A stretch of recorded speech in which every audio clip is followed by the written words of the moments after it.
Okay. All right. Let's get started. So, hi, welcome everyone. Thank you for joining. We are going to be talking about the CCSS Level 1 aspect controls and just what does it mean to be certified at a Level 1 for CCSS and why is it really important to be paying attention to this. So, we're going to walk through this from an auditor's perspective, which is why we have auditors with us. So I'm Jessica Levesque. I'm C4's executive director, and let's do some intros. Mark, do you want to start? Absolutely. My name is Mark Christianis. I am an auditor, a CCS auditor, and I'm also on the CCSS steering committee. So I'm one of the committee members that actually maintains the standard as well. It's always good to have someone on the inside to help us with some of this. Although I would argue that because our community helps with the standard, we're all on the inside. Ilya, do you want to introduce yourself? Sure. My name is Zilia. I'm based out of Singapore. I'm actually the auditor, not only an auditor, but I also manage cybersecurity for a cryptocurrency hedge fund. Hmm. Awesome. And Ilya went through the CCSS training for APAC. So we've got actually a lot of time zones on this call, which is fun. Daniel? I'm Daniel. I work for EY Spain, and I recently certified as a CCSS auditor and successfully completed my first audit just a few weeks ago. Awesome. We're excited that you just completed your first one, and I'm so glad you are all here today. We also have Roman, who is from Halborn, who is joining us, but VPN privacy stuff has kicked him has kicked him off, so he's going to attempt from another location. And we'll get started on the agenda, and he'll join in when he gets here. So, Level 1. One of the reasons that I think it's important to do a live stream focusing on Level 1 is that the way that we have the CCSS set up, it's extremely important for people to understand why we have levels and what those different levels entail. So let's just get started by talking about what CCSS Level 1 does, what it's designed to protect, and kind of give us a framework of the standard. Mark, do you want to start by just bringing us into the fold? What is Level 1 and what are we intending to do with Level 1? Absolutely. So there's three levels in CCSS. There's level 1, which is what we're focused on today. Then there's level 2, and then there's level 3. So level 1 is basically designed for startups or platforms that are managing other people's assets, but don't require a Fort Knox in terms of large amounts of controls. So this would be an entity that is just getting into CCSS and wants to have the baseline security controls installed. You're not managing billions and billions of dollars worth of customers' funds and so forth. So the level of controls that you need isn't really at that level. But fundamentally, level 1, if you can reach level 1, you're actually doing a really, really good job. And in my opinion, reaching level 1, you'd pretty much be almost 95% of the most important controls have been implemented. And you're far ahead of others in this space in terms of cybersecurity posture if you become level 1. So it's an introduction into CCSS. If you obtain level 1 certification, you're actually doing extremely well in terms of your cybersecurity. And by cybersecurity, we mean focusing on key management, right? There's other types of controls that a company should be paying attention to. And one of the unique things about the CCSS is that we're focused at the system level. So we're not looking at everything that it pertains to a company. We're looking at a specific key management system or multiple systems within. I just feel like it's important to acknowledge that we're not auditing a whole company. By we, I mean the auditor. They're just looking at the CCSS trusted environment. So anything that's touching the keys that are needing to be protected for this level, which is actually a pretty big job. I'm saying it's just, but it really isn't just. Daniel, you just completed your first audit. What does it look like to be an independent auditor? So you're not part of the company, you're going out and independently hired to do this audit. Can you talk about what that looks like just from a high level? Yes, sure. I think being an auditor is an extremely high responsibility because at the end of the day, your name will appear next to the company logo in the CCSS official page. When starting an audit, it's important to start with some sort of readiness assessment.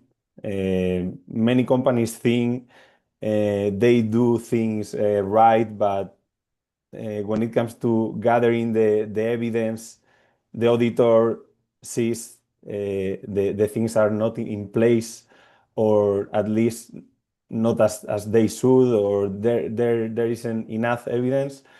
So the auditor job is about trying to see each and every detail when gathering this evidence to be 100% comfortable to say, okay, this is in place or this is not applicable, not in place, but you have to be very confident, very confident, and to do this in a very precise way. Yeah, absolutely. Oh, I think Roman is able to join again. We'll see how this goes. Hi, Roman. I see you're back. We were just talking. Oh, and he's gone again. All right. Um, he's trying. So, okay, we're talking about the role of the independent CCSSA, the fact that it is external to C4. We certify the auditors, but they go out and they do the audits. So, Daniel, you just completed your first one. But one of the things that we focus on, that we talk about, that we teach in our courses is that it's an evidence-based approach. So you're going out and doing an audit and you're actually looking for evidence to prove that what's happening is secure. And you, as the auditor, are determining what counts as evidence for the different controls. So Ilya, I know that you haven't completed a official audit yet, but you have a lot of experience as an information security expert. What do you think is important regarding this like independent role? Having someone from outside a company look at a system, like what's the benefit of that? Well, the first benefit is that somebody comes in with fresh eyes. And I would also tie it into what you said before, right, about the evidence-based gathering. Now, when somebody independent comes in, goes to collect all the evidence-based and comes to a conclusion about that, he comes with experience from seeing a lot of other companies as well. I've been working in cybersecurity itself for 21 years or so. Done lots of audits in the past as well. And you come to know the quirks as well. How people try to, how would I say it in a nice way, present things to you that don't actually happen. You can And call that BS. yeah, I'm trying to stay politically correct, right? Yeah. So you come with all that experience as an independent one. You know the good practices. You can see that. You gather all that information. You come in, you can actually help guide them towards what they need to do better. I am now working with two companies, helping them prepare for an independent audit, which not me gonna do that. But we can see all the bad practices they have. Where can they do better? I see where we can do better as well when we go do our audit. So I think that is the benefit of having an independent CCSSA right there. They're not attached to you. They don't have any conflicts of interest. They're not afraid to piss off the boss. They will come and they'll say, this is where you suck. This is where you need to fix it. Yeah, I love that. The you're not going to piss off your boss thing is there is a big advantage to having someone else come in and say the things that are weak and have it compared to an official standard rather than just say, hey, this could be improved. When you've got something to point to, it gives you that leverage. And we know that, oh, go ahead, I just wanted to, sorry, to add, please. I've had independent audits before on critical infrastructure in Singapore, and I have not been called back to do those the year after. So I'm just saying that might happen as well. Well, I mean, but the thing is we want people who are pointing out the things that need to be fixed. And we want people doing these audits who have an eye for what should be in place and whether or not it is. And the way that we do that, and by we, I mean auditors, is to look for evidence that proves that a control is being met or not. So, what kind of tools do we use to find this evidence? Mark, do you want to walk us through what evidence gathering techniques a CCSSA is going to use? And then Daniel and Amelia, you can jump in as well with some anecdotes or whatnot. But Mark, why don't you walk us through the techniques for evidence gathering?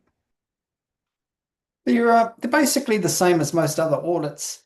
So initially there will be the review of documentation.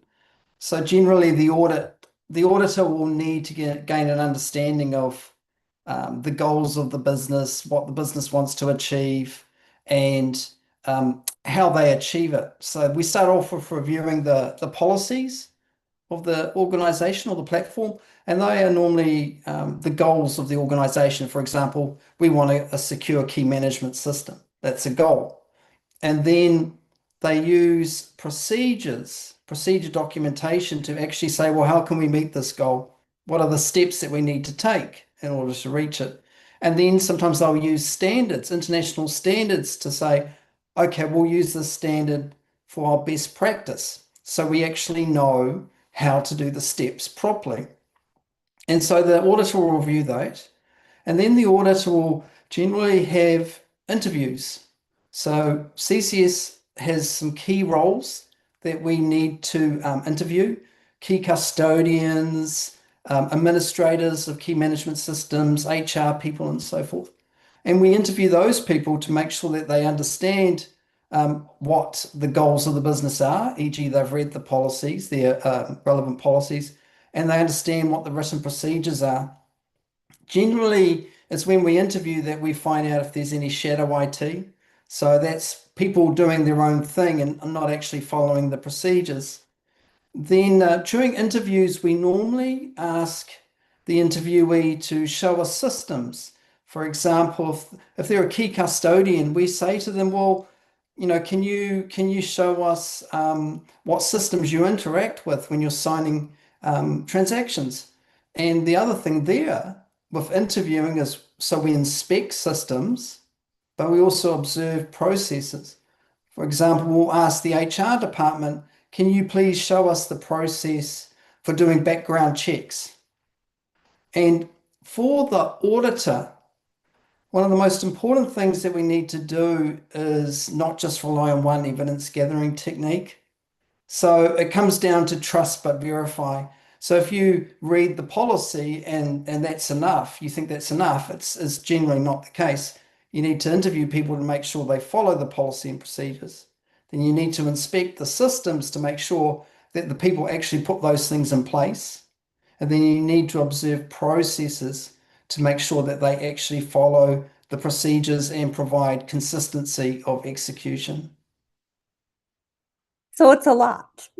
There's a lot that goes into doing an audit.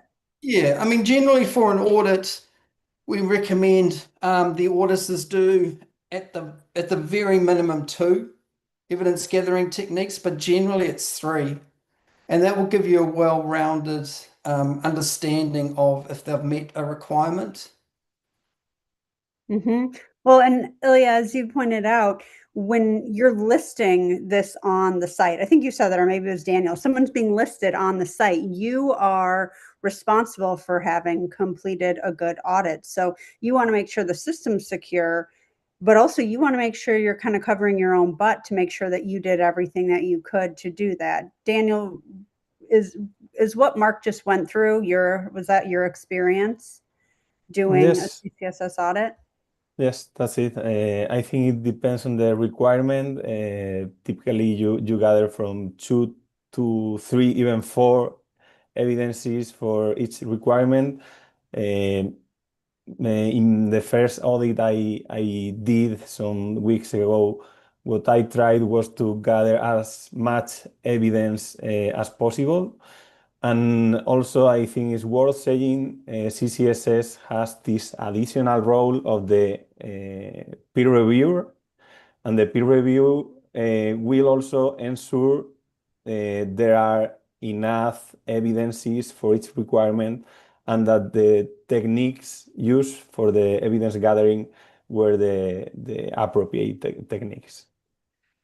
Yeah, absolutely. So as of now, we've been talking about this kind of abstractly. Like we haven't really gotten into what these controls are, what we're looking at the evidence for. So let's talk more about the actual standard. Let's get into some of the text specific pieces of it. So the cryptocurrency security standard, or CCSS, has two different categories. We're looking at cryptographic asset management and operations. And overall, there's 10 aspects. So there's 6 aspects in cryptographic asset management and 4 in operations. Let's start with cryptographic asset management and just discuss some of those aspects and what it pertains to. And obviously, this is all about keys, but we're talking about how we generate and then what we do with them. Ilya, do you want to walk us through what some of these aspects are, or pick your favorite one? And just start to discuss what we're looking at for not necessarily just evidence, but like what is it about? Why is it part of the standard? I mean, so thanks. Gave me the longest question I can answer. You can throw it to somebody Um, else. Mark loves those. well, I can't defer everything to Mark, right? I learned this. I should be able to answer this. But really, we're valid. Level one really validates across the key life cycle itself. We're looking at the first, the key material generation. All right, we're making sure that it is properly generated, confidentiality, that there's no predictability that is being added in. It protects, it's non-deterministic, uses unpredictable numbers, random, and the like. And we see that through the various requirements that they have. It also depends on, for example, who generates it, who uses it, how do you secure it, and more. Then we would look into key material storage, that we protect it at rest. We make sure it is recoverable because we also know those incidents where a founder was holding, what was it, $250 million in crypto and died in a plane crash, and the company could not recover it anymore. Yeah. Yep. Make sure that we know where it is, who has access to it, where is it stored, how it is secured, that it's backed up, and also access to backups themselves. We look at also key material access, validating all your key roles, capabilities are restricted and used by and reviewed by knowledgeable people, making sure that only those that need to have access actually have access. And again, if I do remember correctly, without referring to all the documentation, we also have the material usage. How do we use those key materials through automated means? What actors have it? Make sure that it's only used in, again, as you mentioned before, in the CCSS trusted environment, and isolated from anything else out there. I hope I covered everything by memory. If not, Mark, I defer to you. I am so impressed by your ability to just go through, and I'll let Mark jump in a minute, but you guys have all heard me say in the courses, don't spend your time memorizing the standard. Well, apparently, Ilya, you have. So, Mark, yeah, go ahead. That's the only thing I pride myself is my memory. If I lose that, I'm useless as a stick. All right, Mark, let's add on. I think you are definitely more useful than a stick, Ilya. No, I mean, Ilya's got it right. I mean, the whole thing really in this category is looking at the entire life cycle of key material. And what we mean by key material is in CCSS version 9, we changed some of our terminology.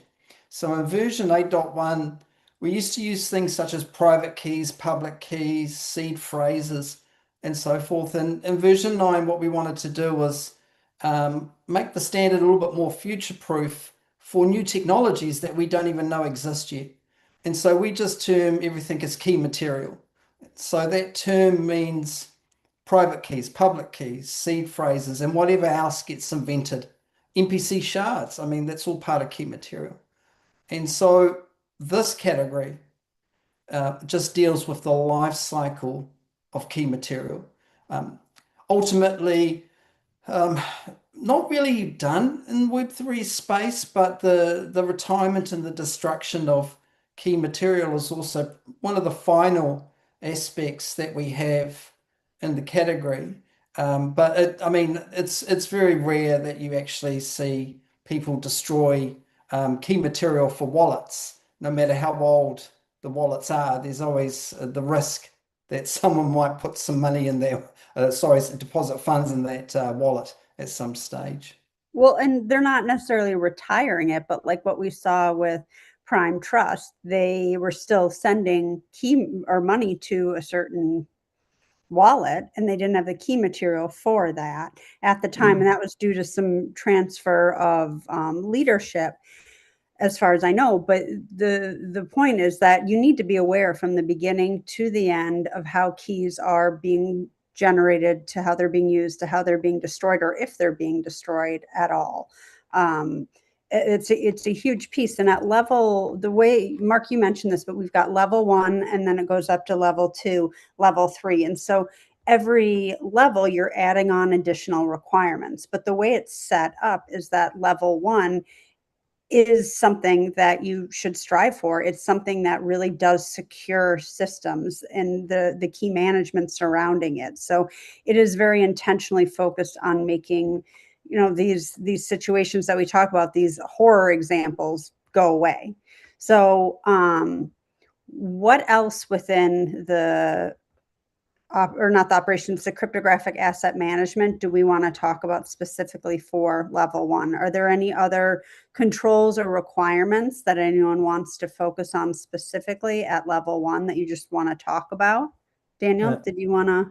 Yeah, I would like to add a couple of things because even in these key management controls and requirements, there are some human resources, strong human resources controls, and an entity wanting to get the level 1 must have background checks, ID checks, reference checks, a learning program that must be taken by engaged personnel before being granted access to key material.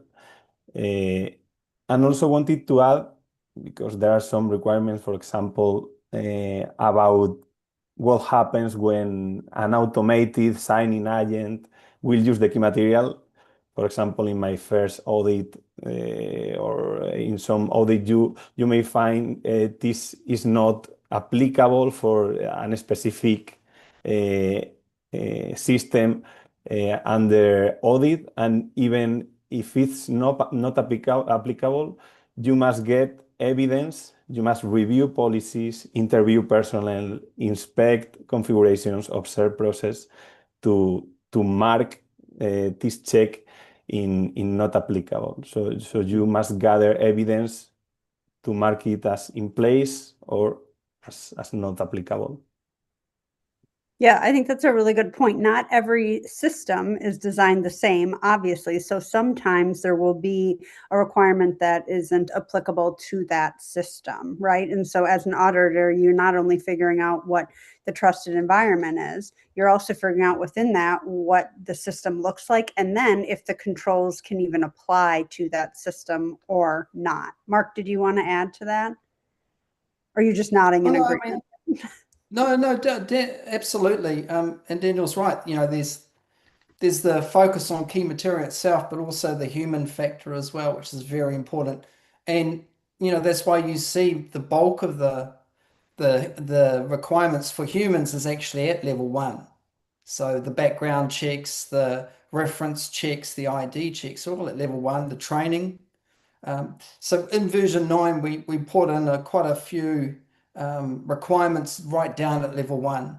And that's why we keep saying if you reach level 1, you're actually doing an incredibly good job with your security around key material, most importantly.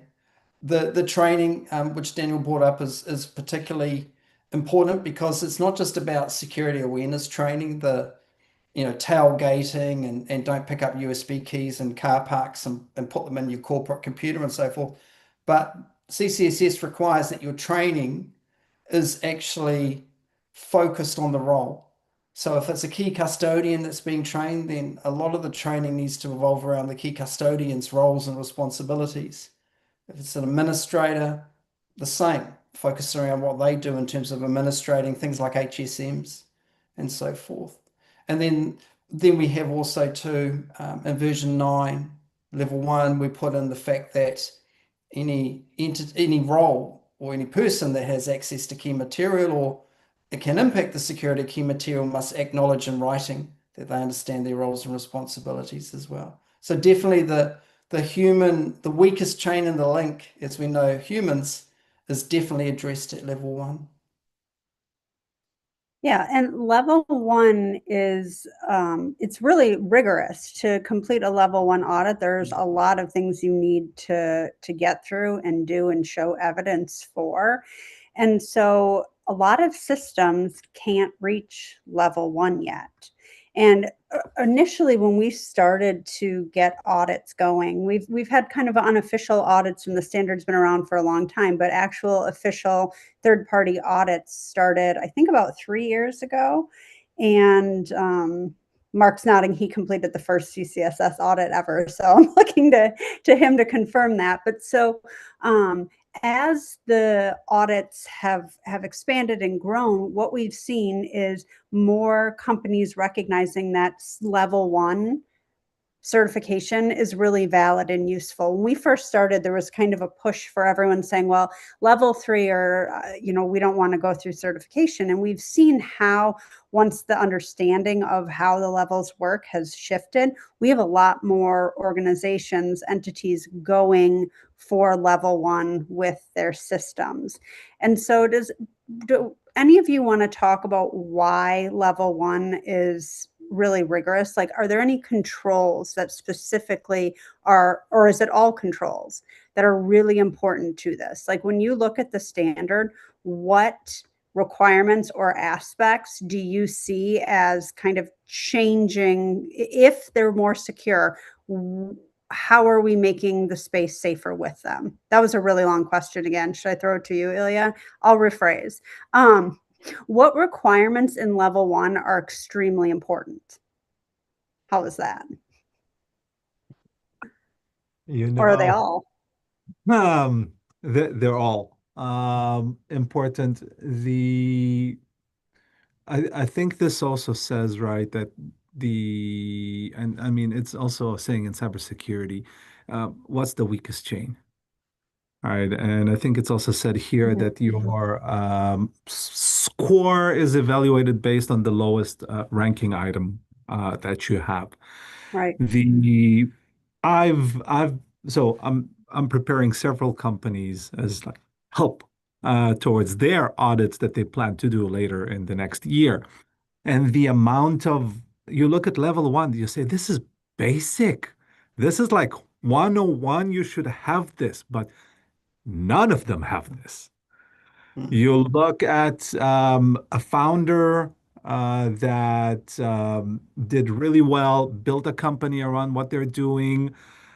They started making money, they're progressing, but they didn't really pay attention to, hey, where the backup keys are or who has access to it and the like. So that's like I I hold minuscule amounts currently of crypto, but they're all sitting in my safe on a hardware wallet, recorded seed phrases in three different geographical locations. But that's because of how I grew up in cybersecurity to make sure there's redundancy. But you're looking at large companies that don't even have that, right? And we're not talking like my type of earnings. So I do see this really as basic. I don't see how that, um, how would I say this, should have been glossed over. But a lot of the people that started these company, they're not cybersecurity people. They're not running full OPSEC, or they did not think about what would be when it's a company. They only thought about how is it when it's one single person running it, right? My partner knows where to find the seed phrase. I don't need to take care of COO and CTO and three partners in the company to make sure the company keeps on running if I step out and get hit by a bus, or I don't know, go for the $5 wrench attack or stuff like that. So that's because it wasn't planned out from the start. It's just so hard for companies that some of them grew to 600 people to suddenly change how they're working, that they're not revolving around one person anymore that makes all the decisions, who gets access, what happens there, and things have to be delegated. I hope that answered your question. That was great. I see. Mark, do you want to jump in or do you want me to? Oh, yeah, and absolutely. Some of the other things too, I think, is uh, we're in a startup phase, right? We're not in what they call Web 2 space, which is banks, legacy finance, big corporations, big retail, where their information security management system's been around for 40 years. So we're actually in a space where it'd be very hard to find a lot of companies that are more than 10 years old.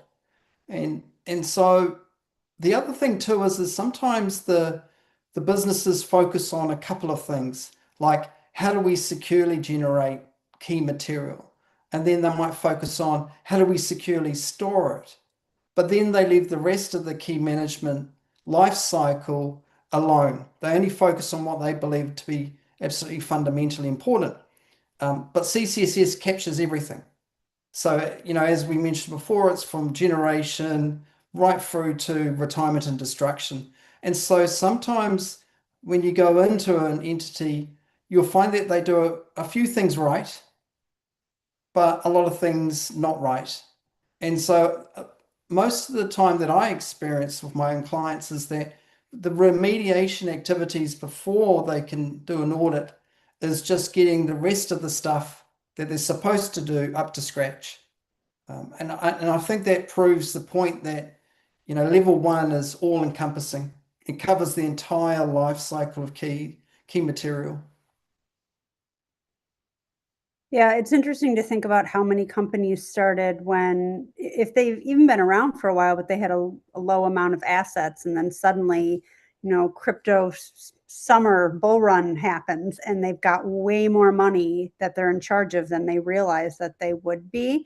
So there's a lot of pieces that come into play, especially because this is such a new industry still. It doesn't feel like it in some ways, but really compared to traditional finance, this is new. So people are building. I've heard this explained before, where you're flying the airplane while you're making adjustments to it. So you're in the air, you're flying, and then you still have to make changes as you're going without having the plane go down. And so there's a lot being built behind the scenes, but there are a lot of issues and challenges that we hear about companies who are not at a point where their system is ready to be audited, and that is because of everything you guys just said. So when we talk about like going in and looking at a system, so Daniel, when you go in and you look at a system, to do an audit, how do you figure out the scope? How do you figure out what's included in the scope of an audit? Is it a exact science? What are you looking for? Okay, this is a great question. This is the very first step, and it's paramount to properly define this scoping for the audit, the trusted environment for the audit, the system for the audit. If we don't do this properly, the audit won't be successful, or we may be half of the audit and we see there are additional software and hardware in scope, and we hadn't have it into account. So first of all, I think the entity must do some sort of trusted environment document, or provide us, the auditors, with some architecture or system design documents, flows, diagrams, so we can guide them to get all the components, hardware, software, people, processes, keys. But we auditors must work hand in hand with the entity to get the scoping, this trusted environment, 100% with all the elements, the relevant elements. Yeah, and I've heard that it can be tough because you go in and they say this is our system, and then turns out this is also part of the system, and there are a lot of different components. So everyone watching knows I hear like loosely, but never about a specific company or a specific audit. So some of the stories or what we're talking about is what we've heard about, but not like a specific company. But I do hear over time how someone will go in to do an audit, and the scope changes as you discover more evidence. It's an ongoing kind of iterative experience that you have alongside the entity to figure this out. So, but the reason why it's done that way is there's so many different requirements, so many different pieces to a level 1 audit. It's not simple because it's level 1. In fact, there are 30 requirements for a level 1 audit that need to be met. So a lot of times there's either weak or missing evidence, and this is why a lot of entities don't have their system ready for level 1. I think it says a lot when they've done everything needed to be able to fulfill all of the requirements for level 1, because like we mentioned earlier, if one requirement is missing, unless it's not applicable, they can't meet level 1. So it's very stringent, and you have to reach every single requirement's evidence or be able to prove that. What do we see in terms of like often what's missing for level 1? What kind of requirements do we see that there's not evidence for? Mark, you've done a number of audits without obviously divulging anything. And in particular, you've also started audits that haven't completed. So is there generally some aspect or requirement that people are missing at level 1 for their system, or is it all across the board? Oh, I mean, there are some certain patterns, but going back to Danielle's response about the scoping, it's absolutely fundamentally critical to do the scoping right. And Daniel raised some good points there. The other thing that I find is often missing is a critical key inventory. So even at level 1, we require a key material inventory, mostly the critical keys, cold wallet key material, warm wallets, or very important hot wallets. And so that seems to be the thing that often is missed, is they rely on the fact that they can go to their key management system and type in a command, and it'll display a list of the key material on that key management system. But for CCSS, that's not enough, because obviously if the key management system's unresponsive and you're in an incident, you're trying to get a hacker out of your system, you can't go to that system and get a list of keys because you can't trust that list, right? So what we require is that there's a separate list independent of the key management systems that lists all the critical key material. And that's really good for scoping as well, because that's what we in the auditors community call, pretty much, the ground zero in terms of scoping is that where is the key material located? And from there we build out our scope. So that's definitely one thing that's missing is a key inventory. And generally, once they find that out, they normally go away and then they start discovering stuff that they never knew they had, which is perfectly normal in most cases as well. I wanted to talk a little bit about a level 1 requirement. I was going to pick the first one, but since you just started talking about key inventory, I think this is a good one for us to look at. So one of our level 1 requirements, 2.04.1.1, is about having an inventory of key material. So Mark, you touched on this a little bit. I will be transparent. I did not tell the team here what specific requirement we were going to talk about today. So I'm just going to do a quick screen share for everyone on the call here. So this is the aspect 2.04.1 key compromise policy existence. So at level 1, all entities need to have an inventory of all key material, and the entity needs to have an awareness of which key material is critical to the successful operation of the trusted environment. This is just one requirement. And part of that is we're saying there needs to be an inventory of keys. There needs to be a identification of how critical that key is. And it needs to make sure, and these two things need to make sure that the operation of this key in the trusted environment is effective. So, like I said, this is just one requirement, an inventory. And Mark, you said that that's something you often see missing is a key inventory, right? So if we're looking at this specific requirement, what does the team need to do in order to meet this for level 1? Anyone? What do we mean by key inventory? What does the criticality look like? Anyone jump in?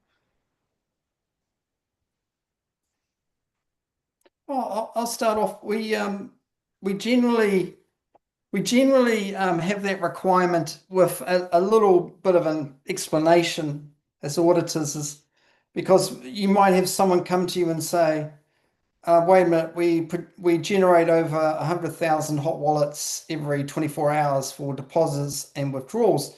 Do you want us to list 100,000 key material for hot wallets? Basically exists for one transaction. And no, we're not. What we're trying to understand here is that the entity knows where their most important key material is at all times. And so, as mentioned before, this could be cold wallet, key material, warm wallets, or any hot wallets that actually hold large amounts of funds and don't disappear after one transaction. That's the scope of this requirement. And one of the things that we do require in the inventory, which does get a lot of remediation activity, is who has access to that key material and who has access to the backups of that key material. Those are two important pieces of information that generally they have to go away and definitely have a good dig around. So, what would a key inventory look like? Ilya or Daniel, have you either seen one of these, made one? What's your experience and what this includes? Go ahead, Ilya. Yeah, I mean, it can come, I mean, it can be as simple as a checklist, right? It depends also, I mean, if you're looking for the audit, it can be through several different ways, but it can be as simple as a checklist. Where is it? Where is it located? And make sure it's there. Now, key material, right? It is several things. It's pretty much everything that would make up a key. So you can have a very long checklist as well, depending on how many people are involved. Mm. Yeah. And, oh, sorry, go ahead, Mark. No, I agree. It can be very long. The other thing too is not just, key material that's on the servers, but also key material that's managed and looked after by key custodians. For example, portable HSMs like UBHSM or Trezor or Ledger, they contain keys for signing, so they should be in the inventory as well. Yes, also if you have metal plates with seed backups, I think this should also be registered in this key Absolutely. material inventory. And I Yes. agree also with Ilya, using a checklist with all the things you must gather for this key material inventory helps. If I had to do that, maybe I would use a table, and also I would strongly recommend using versioning in the document so we can track all the changes made to this key material inventory. Yep. Yeah. Pretty much if you can process it, copy it, reconstruct, or anything using it can give somebody the way to sign the transactions, recover a wallet, or gain control over assets, that's key material. Yeah. Well, and it seems like having an inventory, having a list, checklist, even something simple of all of the key material being used in the system, seems like it should be basic. Don't you need to know what you have in order to protect it? Like, how do you protect something if you don't know what you have? But we all know that this is not something every company is even doing, which is pretty wild to think that it's like you don't know all of your bank accounts. You don't know where they all are, if they still exist, where your access to it is. So it's kind of something that's very fundamental, but it's being overlooked. And I think some of that has to do with turnover. Some of it has to do with, like Eli, what you were saying with, there's one founder or two founders. They trust each other. They're good. But then suddenly the company is growing and there's all of these additional people. There's CTOs or CISOs who needs to have access to what.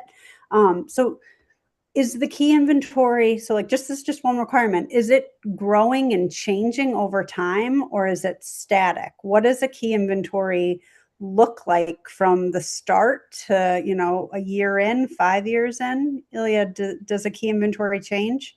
Oh, yes. It's a living document. It's gonna continue changing your new wallets, your new vaults. You wanna, I don't know, you want to trade suddenly with, I don't know, Aave, XRP. There you go. New wallets, new keys, new sub keys, whatever it might be.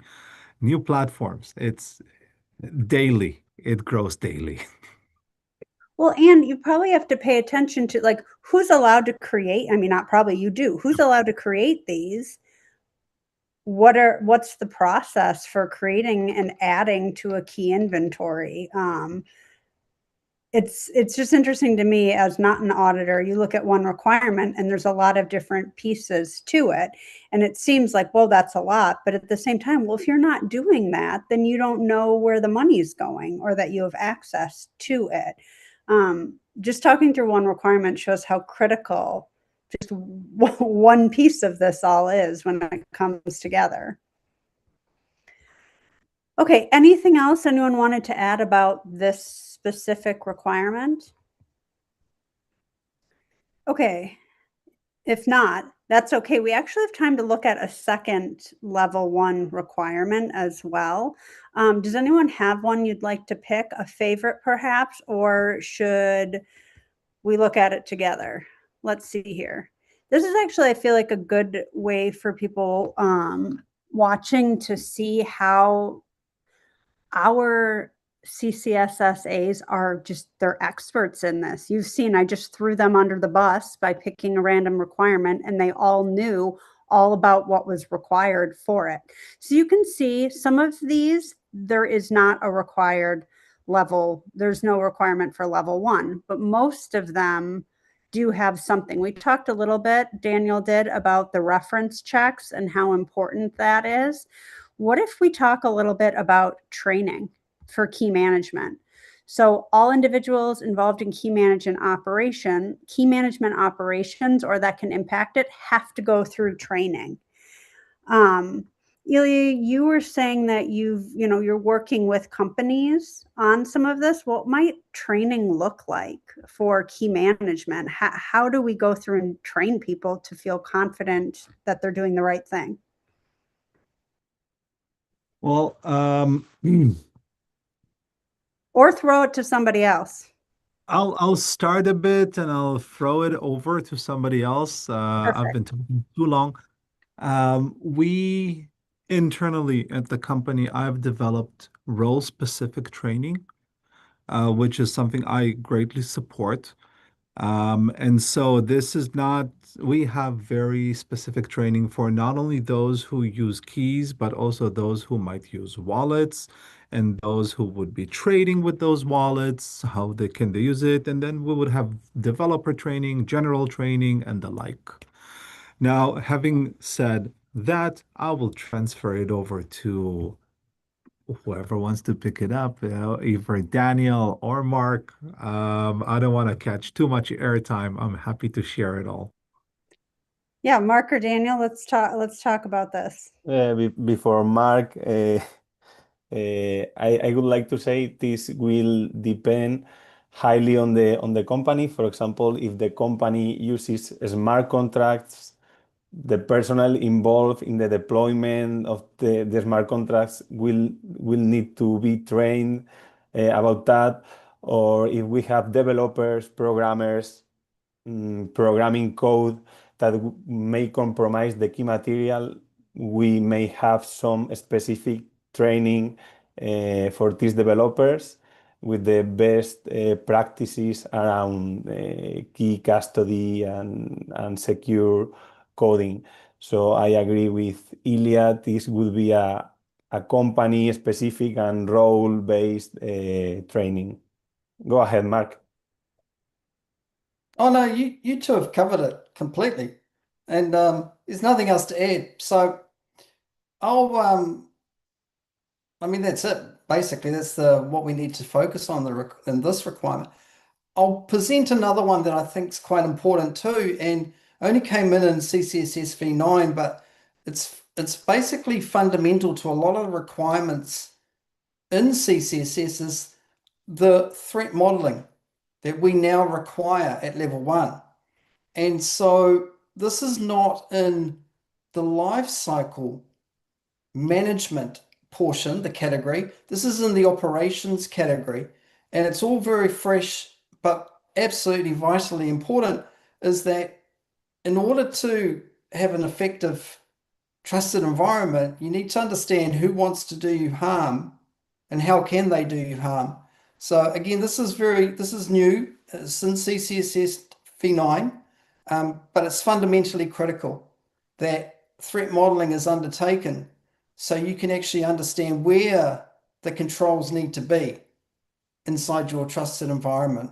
And so we spend a bit of time in the auditors training looking at threat modeling and working out, there's different threat modeling methodologies around. So, what's best for CCSS? What's best for a Web3 platform? Is it a hybrid? Do we grab in lots of different benefits of other models and put it into one hybrid? So, and you can see here, there's actually what we call criteria. You'll see the bullet points there, bullet point 1 and bullet point 2 as well. Bullet point 2 is very important because what we're doing now is we're saying if a control needs a frequency of being maintained or executed or whatever, then it goes back to the threat model in order to ascertain what the frequency is for this control. So we're all tying it back. A lot of these requirements in CCSS, we're tying it back to this risk management piece.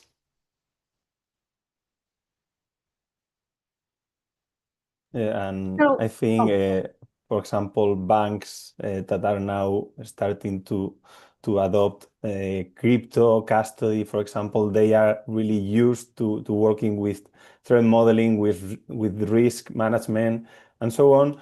But when they introduce these digital assets, crypto custody, there is a big impact because these are really different assets types, different attacks. Uh, so even if they already have these risk management frameworks in place, they have to revisit them and introduce all these completely new crypto concepts. So, Daniel, how does either this requirement or any of them, threat modeling in general, how does that tie into like a readiness assessment? So you've done readiness assessments to see if a system is ready to do an audit. What is that process like of doing a readiness assessment? It's also like a checklist in which we may interview relevant personnel. Also, we could check some of the documentation, the policies, the procedures. But I would say that would be an interview, mm, asking to the risk management people, do you have a risk framework? Have you introduced all the crypto specific concepts into the risk management framework? And also reviewing some of the documentation could be fine in this readiness assessment. But I would do a checklist. Yeah, you're walking through a lot of requirements for it. And are you also trying to help them determine what level they would be at that point? Yes, I think that would help too because maybe the goal of the entity is to achieve level 3 for the system, but after the readiness assessment, there could be some remediation. They could just reach level 2, or also the entity could decide to hire an implementer to fix all of these gaps and to achieve level 3, for example. Absolutely. So there are a lot of pieces to level 1. There are also a lot of pieces to getting ready for an audit at level 1 or above. We've got the readiness assessment. We've got a lot of different pieces to this. So we obviously can't go through every requirement in level 1, and we're at time, but what do we want to make sure that our listeners understand about level 1? They can obviously contact you all. Your information's on our website under CCSS auditors, and I'll put the link here. But any takeaways? What would you like people to understand about level 1 when our audience as they're watching this? Mark, do you want to start? Level 1 is the start of the CCSS journey. So when you reach level 1, there's a very good level of assurance for your stakeholders that you actually take key management seriously, and it is an achievement to get to level 1. And so you've got the regulators, you've got the underwriters for insurance, you've got your investors, you've got your customers, and just being able to certify at this level is an accomplishment. Absolutely.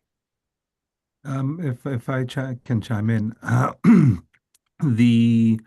right, for me, when I tell others, the most important about level 1 is it's you don't show up to the audit and just show a policy, I've done it, or show access controllers, see, I record who's accessing. We also want to check, have you been doing this?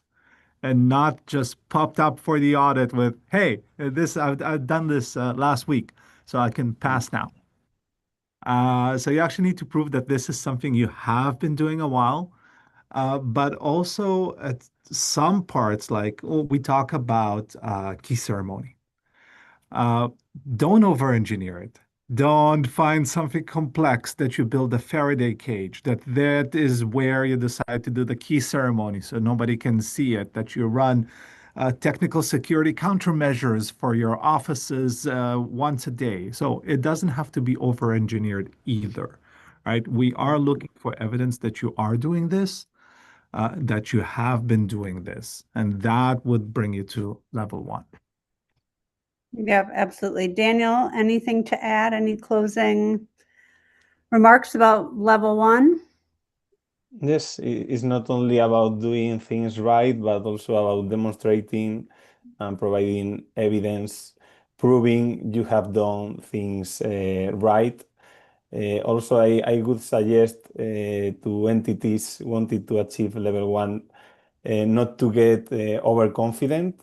It's a strong foundational level. Of course, level 2 and 3 give us extra security layers, but level 1 is a strong foundational level. Absolutely. Thank you guys so much for joining. I always appreciate your wisdom and knowledge on this. This was really fun. And I hope those who are watching gathered some information about what you need to look for to get a level 1 audit. We've got implementers now who are able to help with the implementation, and auditors as well who are able to help you get there. So please, if you are managing keys, look into the CCSS. It's a free standard that anyone can look at and use. And if you want to prove to stakeholders that you're following it, you can work with an auditor to prove that. So thank you guys so much for joining. I really appreciate you taking the time. And until next time, thank you.